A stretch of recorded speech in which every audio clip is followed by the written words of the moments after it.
The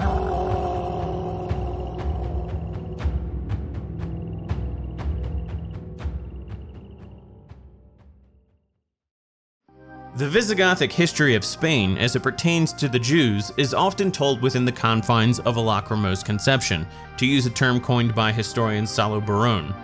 This term refers to how Jewish history is typically seen through a prism of victimhood. In fact, as I've delved deeper into the Jewish question, what has truly amazed me is the visceral reaction Jews have to even the most measured criticisms, or any implication that their historical behavior has somehow possibly contributed to the tragedies they've suffered. The problem seems to be that victimhood carries with it a certain social tender, and once an individual or group acknowledges any responsibility for their situation, that currency is devalued. A German-Israeli historian once said, quote, "It is the privilege of the oppressed people to arouse the conscience of the victors," unquote. This is often true even when not discussing Jews, particularly whenever Europeans have oppressed a non-European group. For example, the Indians under British rule, the Mayans under the Spanish, and the Maghreb under the French. Yet curiously, this is never reciprocated when the roles are reversed. While the native French have been repeatedly berated for their colonization of North Africa, no one recalls that France invaded Algeria in 1830, mostly to put an end to the Barbary slave trade, which had taken over 1 million Europeans into bondage between the 1500s and the early 1800s. The same trade had been affecting the newly independent American colonies as well. In 1786, Thomas Jefferson was visiting London, where he met with and kindly asked an ambassador from Tripoli to discuss what terms the Barbary states might demand in order that they might cease and desist with capturing and enslaving American sailors. In a letter Jefferson wrote to John Adams, he recounts the details of the conversation. Quote, "Soon after the arrival of Mr. J in London, we had a conference with the ambassador of Tripoli at his house. We took the liberty to make some inquiries concerning the grounds of their pretensions to make war upon nations who had done them no injury, and observed that we considered all mankind as our friends who had done us no wrong, nor had given us any provocation. The ambassador answered us that it was founded on the laws of their prophet, that it was written in their Quran, that all nations who should not have acknowledged their authority were sinners, that it was their right and duty to make war upon them wherever they could be found, and to make slaves of all they could take as prisoners, and that every Mussulman who should be slain in battle was sure to go to paradise," unquote. With this historiographic tendency in mind to disregard the behavior of victims, a fairly common view of the Visigoths is that they relentlessly persecuted the local Jews, due to a combination of religious fanaticism and jealousy of Jewish wealth. I will make no attempt here to dispel the notion that the Jews were persecuted. However, the Visigoths were not some irrational two-bit villain. The late Samuel Parsons Scott, who translated the Visigothic Code into English in 1910, called them cruel in their treatment of the Jews, yet he also said that they, quote, "manifested a sense of humanity and a genuine philosophy rarely to be found even among nations that are thoroughly civilized," unquote. In his 44-page preface, he tells us that under the Visigoths, quote, "the punishment for crime was graded according to the wealth of the offender, rather than according to the rank and station of the party injured," unquote. Again, Scott often spoke in a highly critical manner of the Visigothic treatment of the Jews, but in Book 5, Title 5, under Section 9 of his translation of a law regulating interest rates for money lending, he notes that, quote, "the law against usury was habitually violated by the Jews, who extorted enormous rates of interest both from individuals and from the crown," unquote. Quoting a passage from Deuteronomy seems quite appropriate here, even if, inevitably, it will be considered anti-Semitic to do so. Quote, "For the Lord your God will bless you, as he has promised, and you will lend to many nations, but will borrow from none. You will rule over many nations, but none will rule over you," unquote. A person not imprisoned by a Jewish lachrymose conception might deduce hereby that if the Visigoths graded punishments for crime according to the wealth of the offender rather than according to the rank and station of the party injured, and that if the local Jews were exceedingly wealthy and had been violating the local laws more than most, then from these facts alone we would expect to see the Jews disproportionately targeted. Typically, the Jews of 7th century Spain are regarded as a powerless and benevolent minority, when, in all likelihood, they had immense political and economic influence, as well as a deep-seated hatred and animosity toward Christians. While the Catholic Church was indeed intolerant of heresy and paganism, the Jews of the period had just finished compiling the Babylonian Talmud around 500 AD, and were engaging in their own religious fanaticism. This is rarely, if ever, factored into the Visigothic equation. It is my belief that the anti-Jewish legislation of the Visigoths arose in part from a desire to religiously unify the kingdom, but more so as a reaction to hostile Jewish behavior. Standard operating procedure for the Catholics and the earlier pagan Romans had mostly been to grant Jews complete autonomy. Yet, the Jews in Spain supported rebellious factions within the Visigothic nobility. They allied themselves with enemies of the crown, and contrary to both secular and religious law, they continually enslaved Christians and circumcised them against their will. The anti-Jewish legislation of the period started out very mild, but steadily increased in severity and complexity over time, as initial attempts at curtailing Jewish legal infractions were largely ineffective. The primary sources from the period are regrettably scant. They often contradict each other, and admittedly, I am not a trained historian, nor do I have access to all of the primary sources, in particular the letters of correspondence. But even if I did, I believe it is still worthwhile to cite the opinions of reputable scholars so as to bolster my own conclusions, or at the very least, display that I haven't arrived at them via pure fantasy. The main historians whose works I will rely on and address include, but are not limited to, Edward Thompson, Bernard Bachrach, Roger Collins, and Solomon Katz.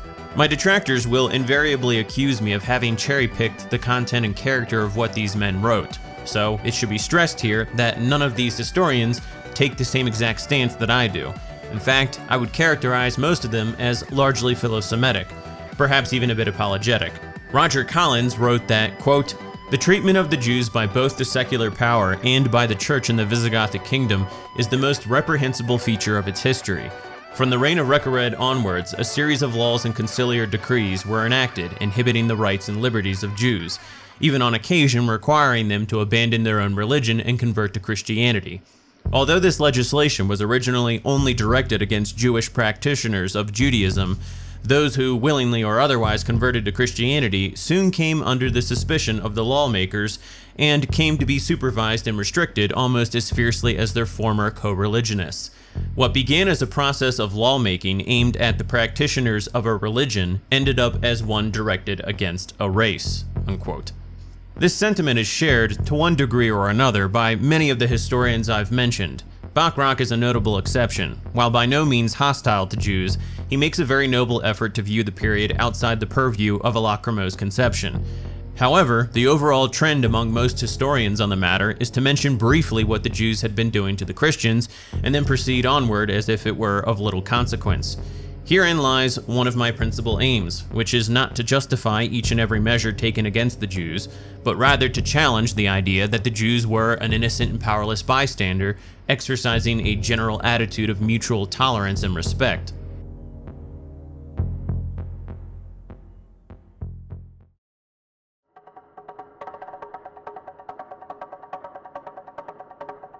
The first modern humans entered what is now Spain and Portugal about 40,000 years ago.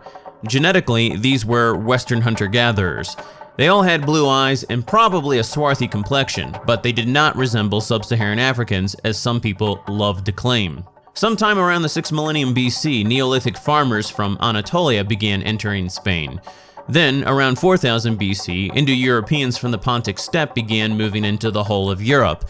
Modern studies have revealed that by 2000 BC, 40% of Iberia's total genetic composition and nearly 100% of its Y chromosomes were replaced by people with steppe ancestry. When the Greeks showed up in the 1st millennium BC, they coined the term Iberian, which is what they called the locals. The nomenclature comes from the river Ebro, which in turn may have simply been a local pre-Indo-European word for river. Whatever the case, it was the Romans who left the most profound linguistic and cultural impact during the 600 years they ruled the peninsula. With the exception of Basque, it is from Latin that all the local languages are derived. The Visigoths were a subset of a larger ethnic group called the Goths, a Germanic tribe who, like the Greeks and Romans, also had Indo-European origins from the Pontic steppe. The 6th century historian Jordanus, himself of Gothic extraction, claimed that his people originally came from what is now Sweden. This has become a matter of debate, but what's indisputable is that by the 3rd century they had migrated from what is now Poland to an area around the Black Sea, where they had become divided into two major factions, the Terwingi and the Greutungi, or as they later became known, the Visigoths and the Ostrogoths. In the 4th century, Ermanaric, king of the Greutungi, is said to have held dominance over both groups in a vast territory stretching from the Black Sea to the Baltic Sea. At the time, the Goths were probably very similar to other Germanic tribes, originally adhering to a form of paganism and ancestor worship.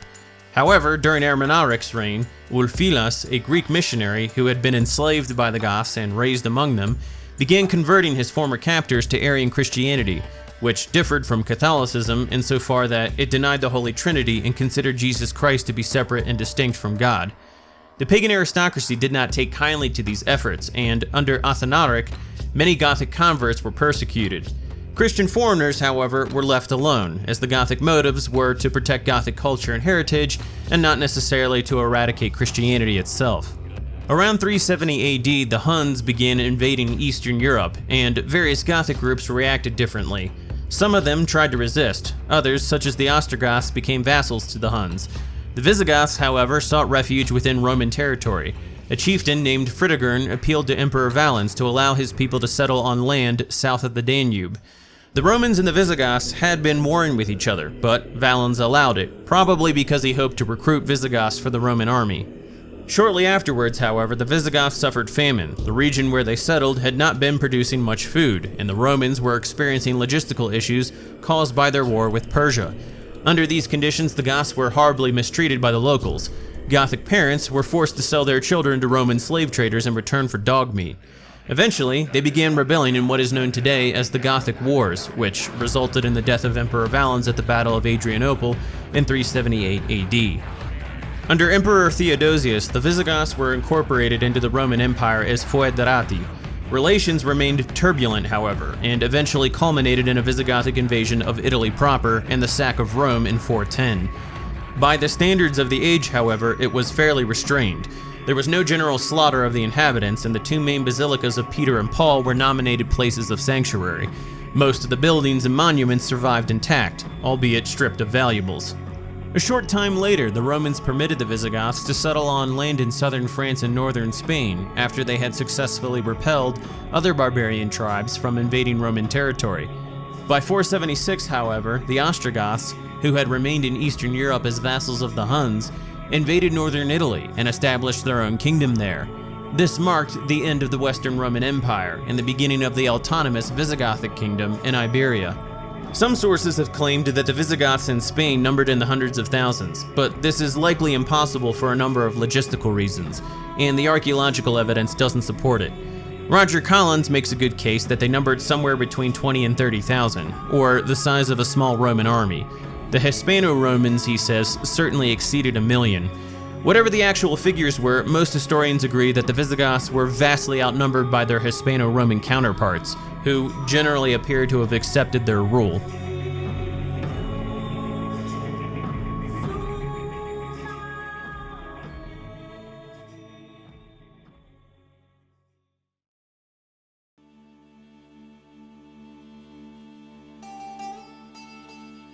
Regarding the earliest Jewish presence in Spain, another group of Semites known as the Phoenicians were active traders throughout much of the Mediterranean, alongside the ancient Greeks and Romans.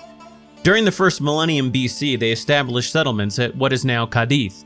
The Roman name for Spain, Hispania, may in fact be a Latinized Phoenician word, Isiphanim, meaning Island of the Hyrax. As an aside, the city of Jerusalem also derives its name from another Phoenician word, Shalem, the Canaanite god of dusk. In fact, the Phoenician and Hebrew languages were largely identical, and while the Phoenicians were not Jews per se, it's likely that the Jews formed out of the same ancestral group. As ancient historian and biblical scholar Mark Smith writes, quote, "Despite the long regnant model that the Canaanites and Israelites were people of fundamentally different culture, archaeological data now cast doubt on this view.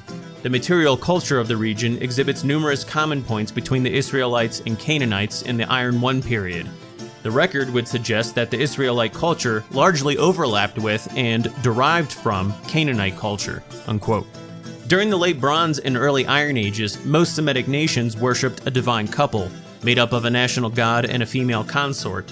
In the kingdoms of Israel and Judah, this divine couple was formed by the god Yahweh and the goddess Asherah. These Jews, if that is what they should be called, acknowledged the existence of other gods. James Miller writes in his book, A History of Ancient Israel and Judah, that while Yahweh emerged as the national God of Israel and Judah, quote, he probably was never worshipped exclusively by the early Israelites, and certainly not during the early tribal period. It must be presumed that Yahweh would have been perceived and worshipped in much the same fashion as the other gods of the Syro-Palestinian pantheon, unquote. Mark Smith informs us again that, quote, one can subject ancient Israelite texts to the same sort of analysis of divine tiers, as the Bible manifests the language of the divine assembly. A number of scholars have discussed the language of assembly, especially in the Psalms and other poetic books. Moreover, the presentation of Yahweh as a king enthroned and surrounded by his heavenly hosts can be found in many biblical passages, such as the first book of Kings 22, Isaiah 6, and Daniel 7. At the top of the Judean pantheon stands the divine couple, Yahweh and Asherah. Many scholars believe that the Asherah in the Jerusalem temple was none other than the symbol of the goddess, either a tree or wooden pole, and that the image was hers. This evidence would suggest that Asherah was a goddess venerated in the Jerusalem temple devoted to Yahweh, and was therefore regarded as his consort. To this evidence, scholars would add the 8th century inscriptions from Kuntilet Ajrud and Kirbet el-Kom that mention Yahweh and his Asherah. What is clear from biblical criticisms of the Asherah is a paradigmic shift away from the model of the divine couple in charge of the four-tiered pantheon to a single figure surrounded by minor powers, who are only expressions of that divinity's power, unquote. As to Yahweh's origins, the current consensus is that he was originally a divine warrior from the southern region associated with Seir, Edom, Paran, and Teman.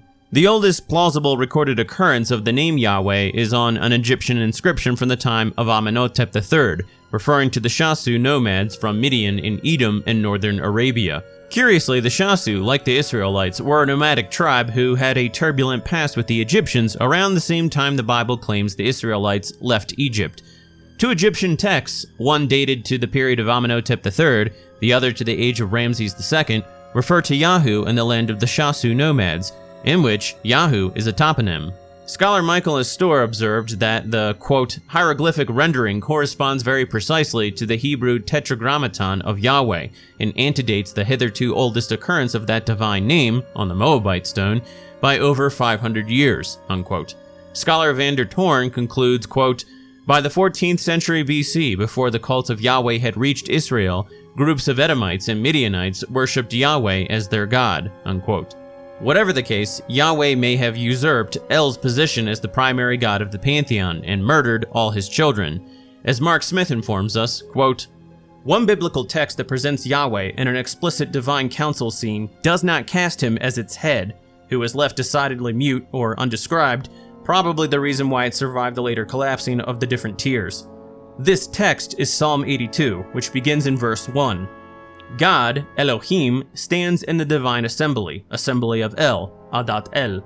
Among the divinities, Elohim, he pronounces judgment. Here, the figure of God, understood as Yahweh, takes his stand in the assembly. The name El was understood in the tradition, and perhaps at the time of the text's original composition as well, to be none other than Yahweh, and not a separate god called El. In any case, the assembly consists of all the gods of the world, for all these other gods are condemned to die in verse 6. I myself presumed that you are gods, sons of the Most High, Elion. Yet, like humans, you will die and fall like any prince. A prophetic voice emerges in verse 8, calling for God, now called Elohim, to assume the role of judge of all the earth. Arise, O God, judge the world, for you inherit all the nations. Here, Yahweh, in effect, is asked to assume the job of all gods to rule their nations in addition to Israel. Verse 6 addresses the gods as the sons of Elion, probably a title of El at an early point in biblical tradition. If this supposition is correct, Psalm 82 preserves a tradition that casts the God of Israel in the role not of the presiding god of the pantheon, but as one of his sons. Each of these sons has a different nation as his ancient patrimony, or family inheritance, and therefore serves as its ruler. Yet verse 6 calls on Yahweh to arrogate to himself the traditional inheritance of all the other gods, thereby making Israel and all the world the inheritance of Israel's God, unquote. Well, that's convenient. The word Israel is theophoric, meaning it's the name of a deity and a verb. The particle Isra means to struggle or fight. Older translations took the name to mean one who struggles with El, yet some scholars now believe today that the original meaning was that El struggles or fights. Whatever the case, the nation of Israel certainly struggled with their Canaanite Phoenician neighbors. As Joshua 10:40 tells us, quote, Joshua struck all the land, the hill country and the Negev, and the lowland and the slopes and all their kings. He left no survivor, but he utterly destroyed all who breathed, just as the Lord, the God of Israel, had commanded, unquote. While modern scholarship and archaeology have placed doubts on the notion that the Canaanites were completely wiped out by the Israelites, there's little doubt that the Jews took over much of their territory. In fact, one of the oldest artifacts with Phoenician or ancient Hebrew inscriptions is the Moabite stone. Inscribed sometime around 840 BC, it reflects the perspective of a young man named Mesha, who ruled the kingdom of Moab, and describes how the Moabites retaliated against King Omri of Israel for having conquered Moabite territory. What stands out is that just as Yahweh told the Israelites to make war upon the Canaanites, the Moabite god Chemosh told the Moabites to make war upon the Israelites. Quote, and Chemosh said to me, go take Nebo against Israel. And I went in the night, and I fought against it from the break of day till noon. And I took it, and I killed in all 7,000 men. But I did not kill the women and maidens, for I devoted them to Ashtar Chemosh.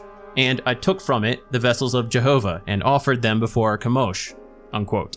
It's certainly plausible that Yahweh cultists had traveled to Spain alongside the Phoenicians early on in the first millennium BC. But the question naturally arises as to whether or not these were Jews in any modern sense. To avoid a prolonged discussion on the matter, suffice it to say that the first significant Jewish settlement probably appeared much later. Solomon Katz makes a convincing case that Jews may have had a presence in Spain as early as the 1st century AD, but that no real notable populations are recorded until the 4th century.